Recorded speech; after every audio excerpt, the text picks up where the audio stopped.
Hi, I'm Robin, and welcome to the Algonquin Eco Lodge. And the lodge is behind us. We're on the southern edge of Algonquin Park, in the middle of the forest, and we never had electricity in the past because we were too deep in the forest to get hooked up to the grid. So we decided, we're lucky enough that we're on the edge of a waterfall. We put in a micro hydro generator, so we're generating our own electricity. And this video is just a little tour of how that micro hydro system works. And we're going to walk down to the water and we'll see what it's all about. Alright, so this is Moffat Pond. This is our lake. It's all crown land. It's 12.5 hectares, which is 30 acres.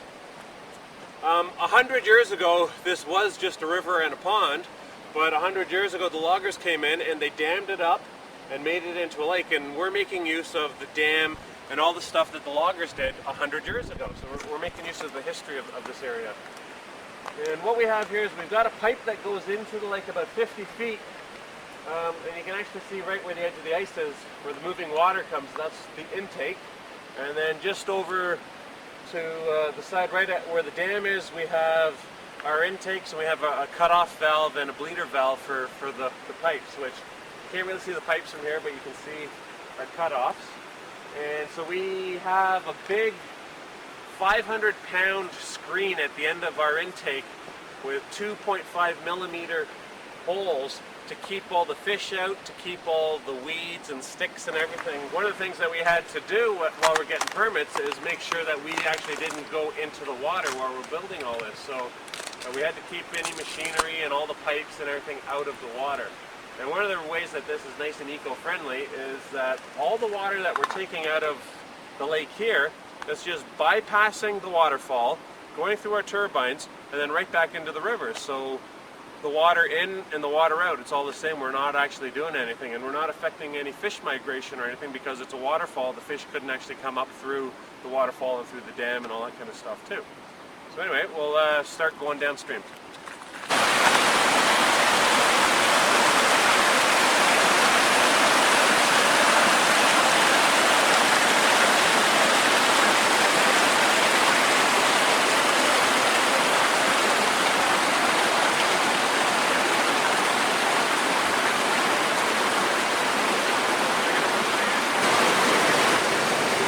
Well, you've seen the pipes that we have here, and we've got 450 feet of horizontal line of the pipe and a 60-foot vertical drop.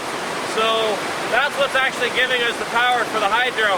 It's not the amount of water that's flowing, it's the vertical drop. They call it head, and we've got 18 meters of head, roughly 60 feet.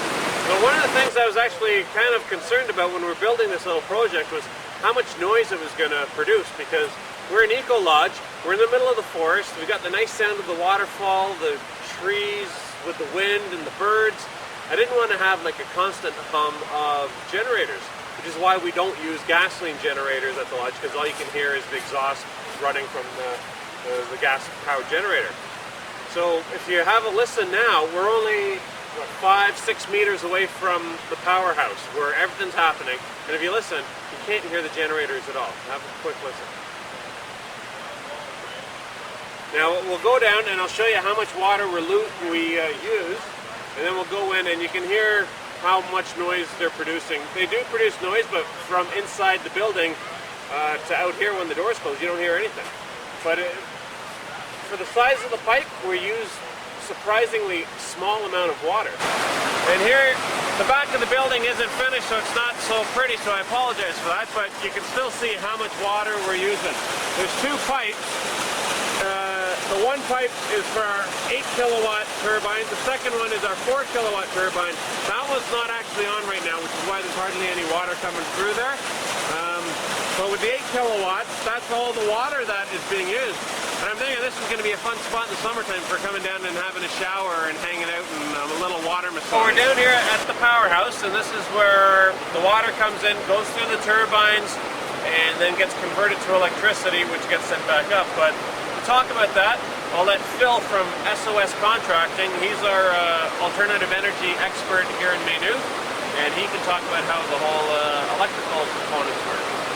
Well, since Robin has got you up to this point, Welcome to my world. Come on in.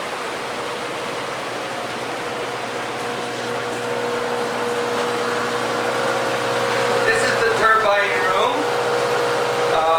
We'll start over here at the beginning. And if you guys in the back want to hear this, come on in. This is our main hydraulic flow valve, which only operates to shut it down in case of emergency. It does not regulate your voltage or your turbine. This is a unique type of an outfit because although we're calling these turbines, they're really not a turbine. It is only a circulating water pump that they have reversed. When it's being driven, it's belt driven over to the generator. This is an 8 kilowatt generator, and this is a smaller one, a 4 kilowatt generator, which we hope to have tied in together this summer. Once it's gone through the turbine, it naturally leaves over here. The electricity produced comes through the control panel here, and it can tell you our voltage is 240 volts, and we're producing 8 kilowatts at the moment. It also regulates our cycles, 60 cycles, through the controllers that are inside. If we were closer to the grid, then yeah, then probably would sell it back. We only get 13 cents a kilowatt, and we're 2.5 kilometers from the grid, so to get connected would cost over 100 grand. So it would take way too long for the payback. Plus, I like the idea of the fact that we're not connected to the grid and we're isolated. It kind of gives the place a bit more of a romantic cachet. So at $85,000 to put this in, what kind of savings or what kind of cost would have power lines run you to come in and get on the grid in the first place? Well, I think it'd be about $100,000 to get connected to the grid. So that's obviously too much money.